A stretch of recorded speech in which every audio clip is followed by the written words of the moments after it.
할렐루야. 하나님의 사랑과 은혜가 이 시간에도 풍성하기를 축복합니다. 우리의 삶이 힘들고 지칠 때에 기도와 찬양으로 또 말씀과 예배로 우리의 마음을 하나님께 드려지며 그때에 우리를 만나주시고 위로해 주시고 평안케 해주시는 그 하나님을 기억할 수 있는, 경험할 수 있는 우리가 되시기 바랍니다. 하나님은 예배를 통해 우리를 만나주시고 복 주심을 기억할 수 있는, 더욱 예배 속에서 그 하나님을 만날 수 있는 우리 모두가 되시기 바랍니다. 1월달 주제로 예배에 대해서 말씀을 드렸는데, 하나님은 참된 예배자를 찾으신다. 그런데 지난주에는 잘못된 예배자의 모습을 말씀드렸죠. 오늘은 참된 예배자의 모습이 어떠한 것인지 예화로서 말씀을 드리고자 하는데, 중요한 것은 나의 모습이 어떠한지, 나의 상황과 형편이 어떠한지, 그러한 중에서 얼마만큼 하나님을 찾고 하나님께 예배하길 원하며 말씀 듣기를 원하는지, 우리의 모습, 우리의 마음을 잘 살필 수 있는, 그래서 하나님 보시기에 합당한 예배자의 모습이 되고 잘했다 칭찬받을 수 있는, 예배를 통해 더욱 풍성한 은혜를 받아 누릴 수 있는 우리 모두가 다들 되시기 바랍니다. 옛날 전기가 없던 시절 유럽의 한 나라에 전해오는 이야기가 있습니다. 그 남부 유럽의 한 마을을 이야기하는데, 이 마을 언덕 위에 많은 등불의 집이라고 하는 예배당이 있다라는 것이죠. 교회당 이름이 많은 등불의 집이다라고 소문이 나 있다라는 것입니다. 그런데 이름과는 달리 이 교회는 정작 불을 밝힐 수 있는 등불이 갖추어지지 않은 교회라고 하는 것이에요. 전기가 없던 시절이었기 때문에 당연히 불을 밝히는 그러한 등불이 필요했는데, 그래서 이 교회의 이름이 많은 등불의 집인데 실상은 등불을 켤 수 있는 그러한 시설이 갖추어지지 않더라 하는 것입니다. 좀 이상하죠? 그런데 이 이야기의 배경을 살펴보면 이해할 수 있습니다. 이 마을은 오래도록 다스렸던 그러한 공장님이 계시는데, 이 공장님이 나이가 많이 들어서 후세에 남길 만한, 기념이 될 만한 그러한 예배당을 하나 짓고 싶어 했습니다. 그래서 많은 돈을 들여서 교회를 세우게 되어지죠.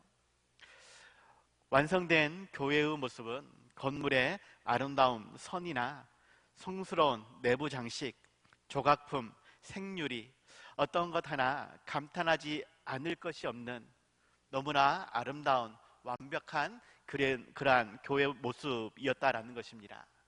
그런데 교회당을 밝혀줄 등불은 만들지 않았다라고, 일부러 안 만들었다라고 이야기를 하는 것이죠.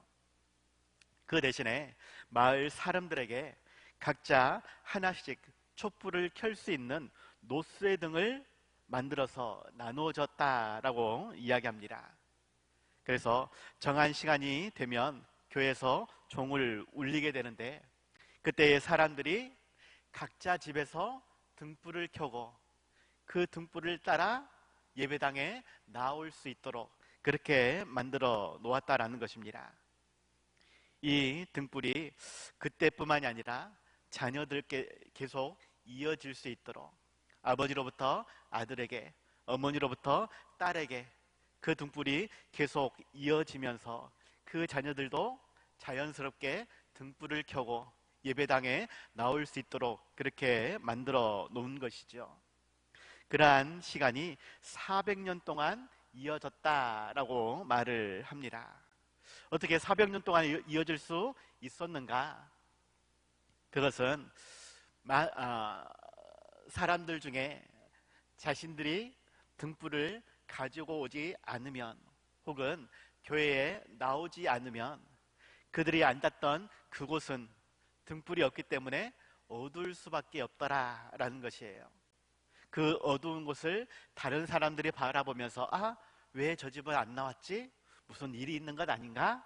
그렇게 생각하게 되어지고, 자신들도 내가 그 자리를 지키지 않으면 내가 지켜야 될 그 자리가 어두워진다라는 생각 때문에 그들은 계속해서 등불을 가지고 나올 수 있었고, 혹시나 그 자리가 비어 있으면 마을 사람들이 찾아가서 무슨 일이 있는지, 근심이 있는지, 도울 것이 있는지 그렇게 살피면서 서로가 예배에 나올 수 있도록 등불을 계속해서 켤 수 있도록 만들었기 때문에 그 예배당은 400년이 지나는 동안 계속해서 아름다운 불이 밝혀진 교회가 되었다라고 하는 것입니다.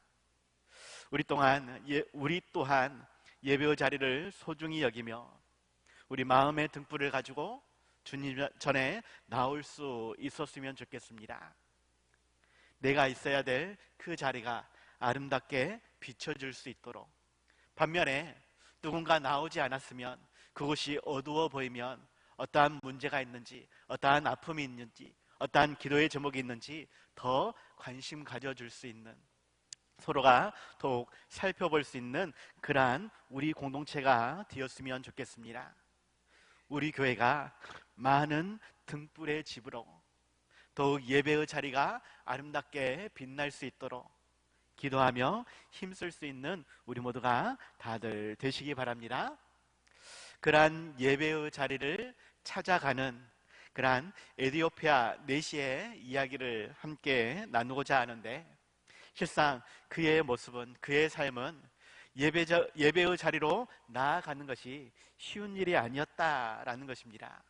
1차적으로는 너무나 멀리 살았기 때문에, 2차적으로는 그의 몸이 말 그대로 내시였기 때문에, 실상 내시는 성전 안으로 들어갈 수 없다라는 율법이 있기 때문에 그가 예배를 위해 예루살렘에 왔지만, 그러나 그의 상황과 형편은 그렇게 좋지 못하였다라는 것입니다. 그럼에도 불구하고 오랜 시간을 거쳐 예루살렘을 방문하고 또 돌아가는 길이지만 여전히 말씀을 읽으며 하나님의 뜻을 구하고 그 하나님께 더욱 예배하기를 원하는 그 모습 속에서 참된 예배자의 모습이 이러한 것이다 라고 우리가 살필 수 있길 바랍니다. 나의 모습이 더욱 그리 될 수 있도록, 참된 예배자의 모습이 될 수 있도록 더욱 힘쓸 수 있기를 바랍니다. 두 가지를 말씀을 드리고자 하는데, 첫 번째로는 예배의 자리를 지키고 말씀의 은혜를 받아 누리기를 우리는 힘써야 한다라는 것입니다. 그냥 시간이 되니까, 형편이 되니까 교회에 나왔다가 시간이 다 되면 돌아가는 것, 이것이 아니라 상황과 형편이 안 되더라도 더욱 예배의 자리를 지키기 위해, 예배의 자리로 나아오기 위해 힘써야 한다라는 것입니다. 오늘 보면 27절부터 28절 말씀이 에디오피아 사람 곧 에디오피아 여왕 간데게의 모든 국고를 맡은 관리인 네시가 예배하러 예루살렘에 왔다가 돌아가는데 수레를 타고 선지자 이사야의 글을 읽더라라고 말씀하고 있습니다. 이 사람의 이름이 무엇인지 성경은 기록하고 있지 않습니다.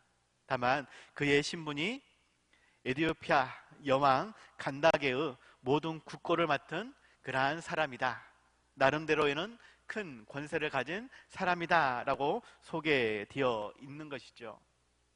나라 전체의 살림을 맡고 있는지, 아니면 그 여왕 간다게의 그러한 왕실의 재정을 맡은 사람인지 구체적으로 알기는 어렵지만, 그래도 어떠한 재물을 관리하는 관리로서는 그만큼 힘이 있고 또 신뢰를 얻고 있는 그러한 힘과 지위를 가지고 있는 사람이다라는 것입니다. 그런데 그 사람이 예루살렘에 왔다가 다시 돌아가고 있는 것인데, 이 거리를 대충 계산해 보면 어떠한 자료에서는 약 1500km 정도 된다라고 이야기하고, 이 거리를 마차를 타고 왔다 갔다 하면 한 달하고 보름이 걸리는 매우 긴 거리, 먼 거리라고 이야기를 하는 것이에요. 재정을 맡은 자가 이렇게 오랜 시간을 비울 수 있다라는 것도 힘든 일이겠지만, 그러한 먼 거리를 다니면서도 예루살렘을 방문하기를 원했고, 또한 말씀을 계속해서 읽으며 하나님의 뜻을 구하는 그러한 삶이었다라는 것입니다. 그에게는 이 시간이 너무나 간절히 기다리는, 그 시간이 너무나 즐거운, 그 안에서도 더욱 하나님에 대한, 예배에 대한 갈급함을 가지고 있는 그러한 사람이었다라는 것이죠.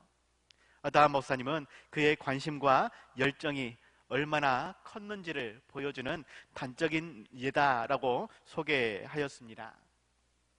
물론 어떠한 자료에는 이 사람이 그저 개인적으로 왔다 가는 것이 아니라 공무상 특별한 일이 있어서 왔다 간 것이다 라고 소개하기도 합니다. 하지만 저는 개인적으로 그가 내시라는 것 때문에 공적인 업무로 예루살렘의 예배를 위해서 왔다라기는 좀 어렵지 않느냐 생각이 됩니다. 분명 유대인 율법에는 그러한 자가 예배의 자리로 나올 수 없다라고 되어 있는데, 그러한 공식적인 자리를 어떻게 보면 자격이 없는 사람에게 갔다 온다는 것은, 공적인 업무로 왔다 갔다 한다는 것은 있을 수 없는 일이다라는 것입니다. 분명 성경은 그가 내시라고 헬라어 유누코스라고 표현하고 있습니다. 하지만 신명기 23장 1절에서는 이러한 사람은 여호와의 총회에 들어오지 못한다라고 말씀하고 있는 것이죠. 그 이유가 하나님의 저주나 진노를 받은 자로 간주되었기 때문이다 라고 어떠한 주석가는 소개합니다.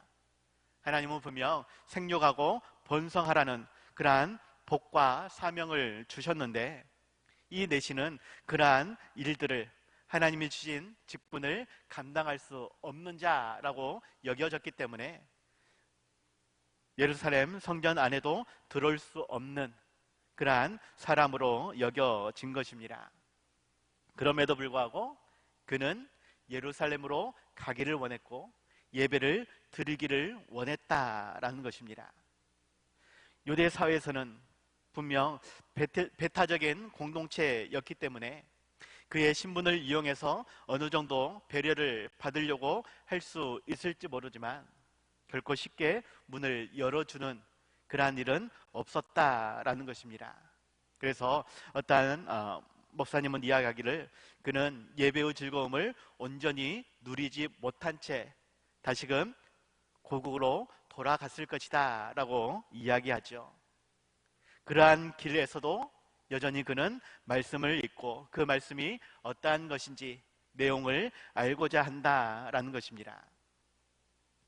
구체적인 것은 알 수 없지만 아마도 그는 유대인의 규례대로 잘해야 이방인의 뜰이라고 말할 수 있는 성전 내부가 아니라 성전 밖에서 그저 예배를 드리기 위해 들어가는 사람들, 혹은 그곳에서 제물을 준비하는, 당시 그곳에 소나 양이나 비둘기 같은 제물을 사고 파는 일들이 있었습니다. 예수님은 그것 때문에 2번씩이나 상을 엎으면서 내 집은 기도하는 집이다라고, 하나님께 예배하는 처소다라고 말씀을 하신 적이 있죠. 이 에티오피아 내시는 그러한 모습만 보고 돌아갔을 가능성이 매우 많다라는 것입니다. 또 잘해야 그렇게 사람들이 가면서 오가면서 하나님의 말씀을 이야기하거나 또 어떠한 부류들이 모여서 하나님의 말씀을 토론하는 그러한 모습을 볼 수 있지 않았을까라고 이야기하기도 하지요. 그러할지라도 그는 실망하지 않고 계속해서 예배의 자리를 바라보았을 것이고, 돌아가는 길 많이 피곤했을 것인데도 계속해서 말씀을 읽고 있다라는 것입니다. 말씀을 드리고자 하는 것은 우리의 상황과 형편 때문에 예배의 자리로 나아가지 못하고 또 실상 많은 변명과 핑계가 합당하여 그저 내 눈앞에 있는 육신의 만족을 위한 그러한 삶에만 집중하고 있는 그러한 모습은 있지 않느냐라는 것입니다. 우리의 상황과 형편이 어떠하 할지라도 그것이 합당한 이유나 변명이 될 수 있다 할지라도 참된 예배자는 끝까지 성전을 바라보고 그 성전을 향해 나아가기를 힘쓰는 자다라는 것입니다.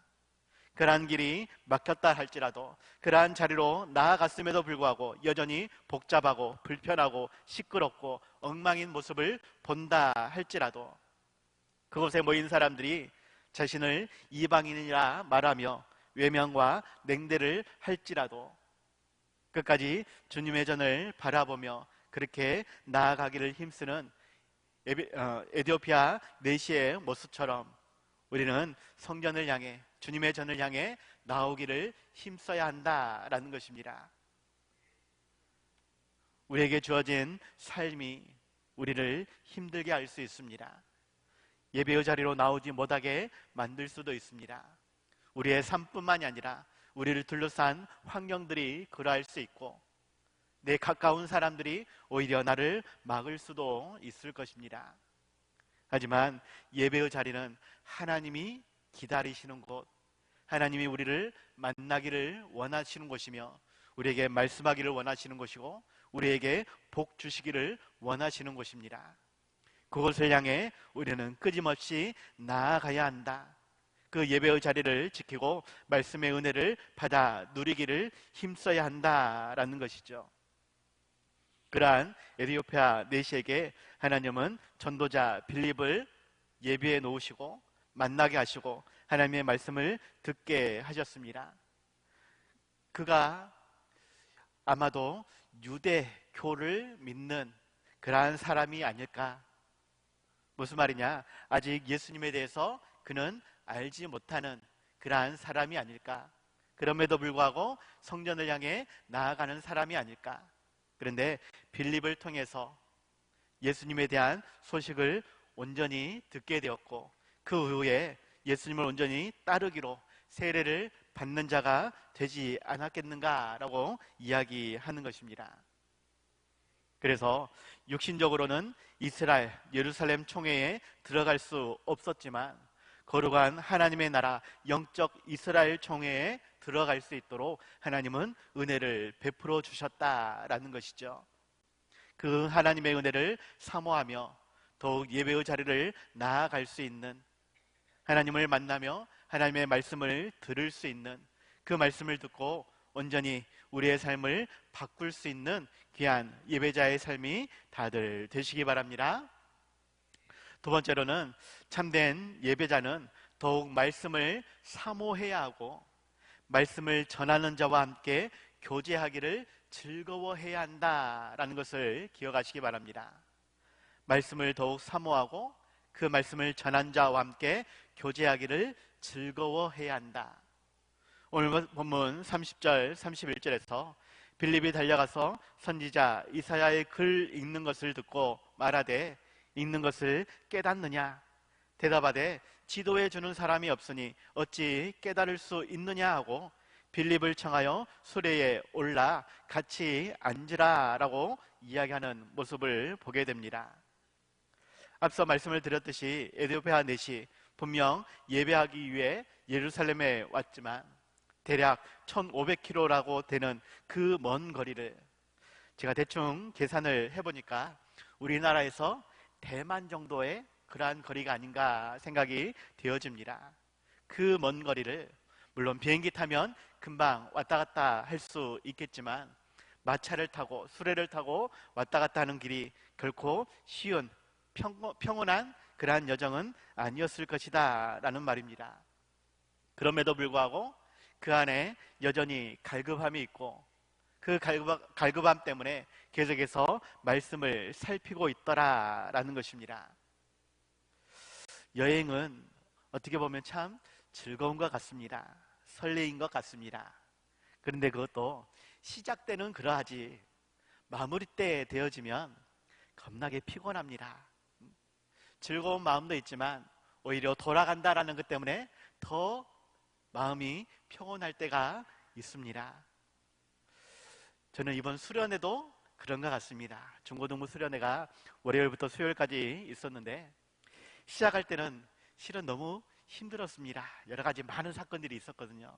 다 말씀을 드리기는 어렵지만 그래도 우리 친구들이 은혜를 받아야 되니까, 수련회를 통해서 하나님을 만나야 되니까 그러한 마음으로 열심히 준비해서 그렇게 월요일 날 수련회 장소로 갔습니다. 중간에 일이 있어서 다시 돌아오기도 하고, 또 둘째 날은 어떤 문제가 있어서 무안까지 또 나오기도 하고, 여러 가지 많은 일들이 있었죠. 그래도 끝까지 이 녀석들이 하나님을 만나고 하나님께 예배하는, 말씀을 묵상하는 그러한 아이들이 되면 나의 이 수고는 아무것도 아니야 라는 마음을 가졌습니다. 아무튼 그렇게 수련을 잘 마치고 돌아오는 길이 더 편안하더라라는 것입니다.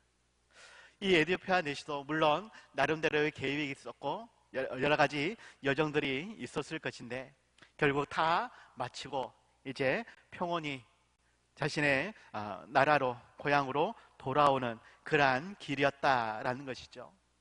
문제는 그러한 모든 여정이 끝나는 순간까지도 그에게는 갈급함이 채워지지 않았다라는 것입니다.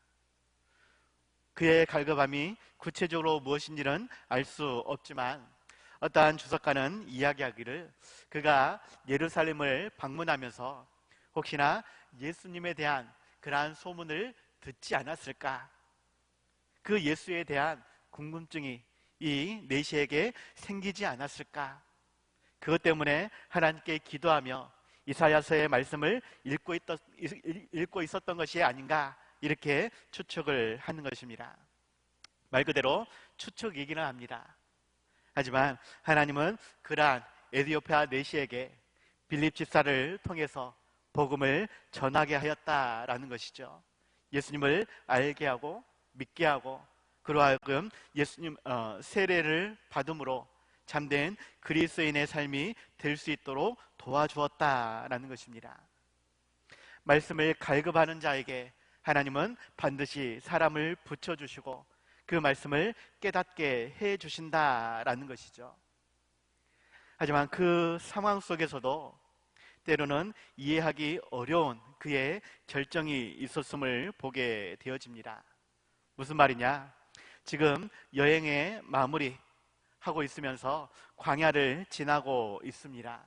그런데 그 광야에서 누군가가 자신을 부르고 자신의 관심사에 반응을 하는 사람을 만나게 되었다라는 것이죠. 하지만 그러한 사람을 쉽게 믿을 수 있는가라는 것은 전혀 다른 이야기라는 것입니다. 광야에서 만날 수 있는 사람은 크게 두 가지 부류이죠. 한 사람은 도움을 청하는 사람, 또 한 사람은 악한 마음을 가지고 그들의 물건을 빼앗으려 하는 강도를 만나는 경우가 있습니다. 물론 빌립 집사 혼자이기 때문에 어쩌면 전자로 무엇인가 필요를 위해서 갈구하기 위해서 온 사람으로 볼 수도 있을 것입니다. 하지만 그가 권세 있는 자이고 외국인이며 반대로 이 빌립 집사의 모습은 몰골이 매우 엉망인 그러한 사람이 아니었을까.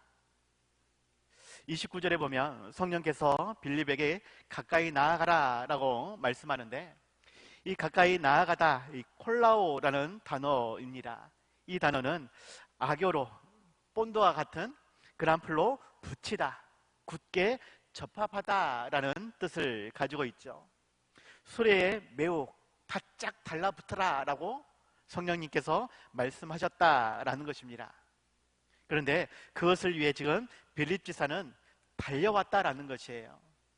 광야에서 햇빛이 내리쬐는 그러한 상황에서 열심히 뛰어온 그 모습이 어떠했겠느냐라는 것입니다. 그리고 처음 이 빌립 지사가 사명을 받은 것이 사마리아이고, 그 사마리아에서 지금 이 에디오피아 내시를 만난 이 광야까지 온 거리가 어떠한 주석가는 최소한 2박 3일은 걸렸을 것이다 라고 이야기를 하는 것입니다.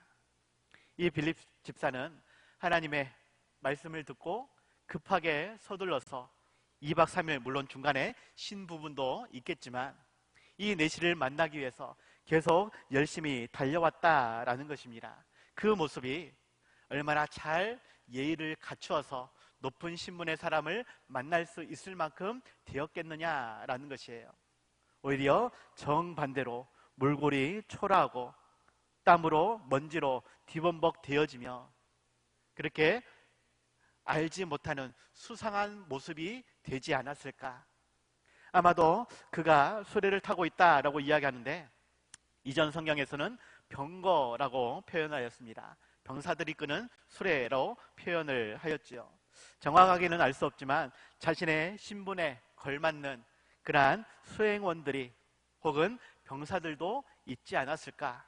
그런데 멀리에서 어떤 이상한 사람이 그렇게 땀 뻘뻘 흘리면서 달려오고 있으면 당연히 그들을 제지하게 될 것인데 성령님의 도우심이 있었기 때문에 아마도 가까이 나아갈 수 있지 않았을까. 그런데 수레 안에서 자기가 무엇을 하는지 들을 만큼 이 사람은, 이 빌립 지사는 모든 것을 맞추고 있다라는 것. 하지만 그 사람을 알지 못하는 입장에서는 더욱 수상하게 여길 수밖에 없는 그러한 모습이다라는 것입니다. 그럼에도 불구하고 빌립 지사가 이야기하는 것, 지금 당신이 읽고 있는 그 말씀 무슨 뜻인지 알고 있습니까? 그 말 한마디 때문에 이 에디오피아 내시는 마음의 문을 열고 빌립 지사를 초청하여 바로 자기 옆에 앉게 하였다라는 것입니다. 그렇게 말씀을 듣고자 하는 사람, 하나님은 그에게 온전한 말씀을 전할 수 있도록 귀한 직분자를, 사명자를 붙여주신다라는 것입니다. 그러한 말씀을 전하는 자와 함께 교제하기를 즐거워하는 우리가 되어야 한다라는 것이죠. 물론 요즘에 길을 가다가 그러한 사람이 달라붙으면 99%는 아마 이단일 가능성이 있습니다. 그래서 오늘날 시대로는 그것은 좀 많이 불편한 일이 될 수 있죠.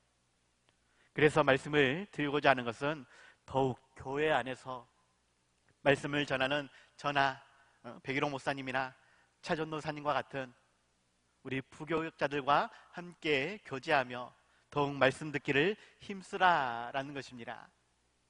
또 우리 홍봉희 목사님도 우리 도서관에서 진행하는 그러한 프로그램들에서도 많은 것을 준비하고 또 잘 전한 줄 믿습니다.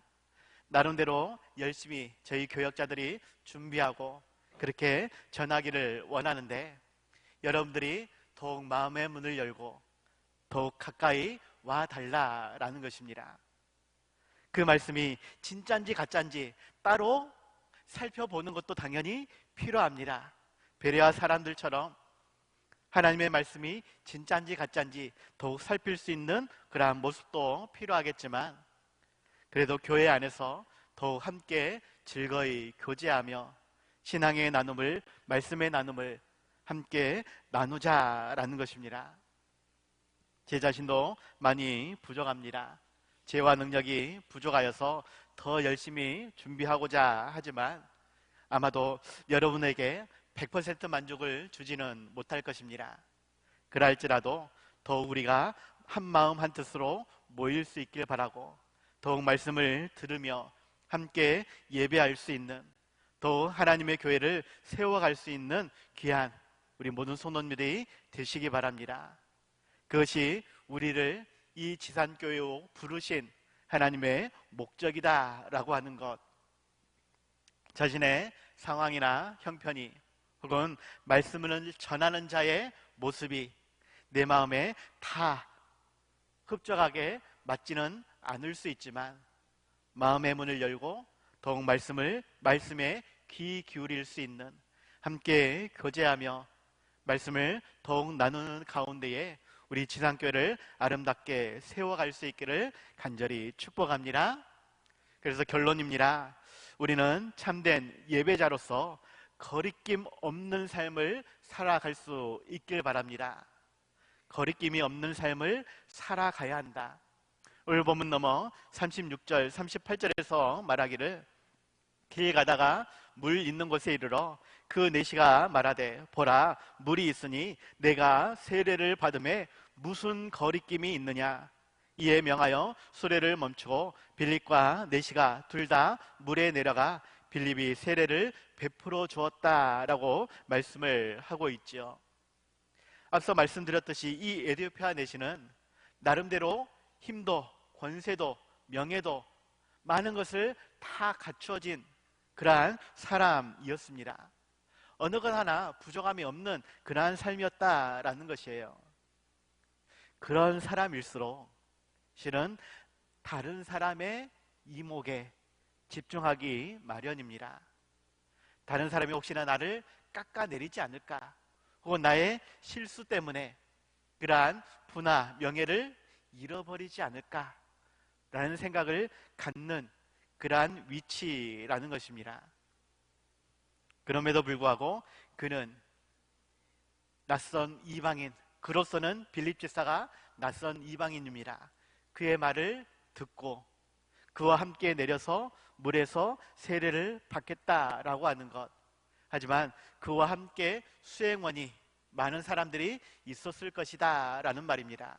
자기 주위에 있는 사람들은 오히려 그 모습이 이상하게 여겨질 수밖에 없다라는 것이에요. 하지만 내가 세례를 받는 것 결코 거리낌이 없다라고, 오히려 이것이 나의 기쁨이 된다라고, 나는 이러한 삶을 살겠노라라고 결단하고 있다라는 것이죠. 우리 또한 예수 믿는 자로 참된 그리스도인의 삶으로 나아가기 위해 어떠한 거리낌 없이 더욱 예배의 자리를 지키며 말씀을 묵상하고 그 말씀 따라 살기를 힘써야 하겠다라는 것입니다. 그러한 나를 바라보는 세상 사람들이, 내 주위에 있는 사람들이 뭐가 그렇게 좋다고, 교회 가면 밥이 나와 돈이 나와 할지라도 나는 주일은 꼭 교회에 나가서 하나님께 예배 드릴 거야. 나는 하나님의 말씀을 듣고 그 말씀대로 온전히 순종할 거야. 더욱 하나님의 교회를 위해 힘써 수고할 거야. 사람들에게 당당하게 말할 수 있는, 더욱 하나님 앞에서 결단할 수 있는 우리의 모습이 되어야 하겠다라는 것입니다. 우리의 모습이 어떠한지 다시 한번 살펴볼 수 있길 바랍니다. 그리스도인으로서 거리낌이 없는 삶인가? 물론 제 자신도 하나님 앞에서 당당하게 설 수 없는 죄인입니다. 그럴지라도 하나님께서 주신 직분과 사명을 위해 더욱 하나님의 교회를 섬기며 더욱 세워가는 일에 더욱 기도하며 힘쓰기를 소망하고 나의 모든 시간을, 나의 모든 열정을 쏟아붓기를 원합니다. 우리 모두가 같은 마음으로 더욱 우리 지상교회를 세워가야 하지 않겠느냐라는 것입니다. 그러한 나의 모습이 되도록, 더욱 하나님 앞에서 거리낌 없는 나의 삶이 될 수 있도록 기도하며 힘쓸 수 있는, 더욱 말씀으로 내 삶을 돌이켜보고 권면하고 때로는 말씀으로 책망하고 그렇게 말씀대로 순종하며 참된 예배자의 삶을 살아갈 수 있는, 그래서 모든 이들에게 당당한 그리스도인의 삶을 보여줄 수 있는 우리 모두가 다들 되시기 바랍니다.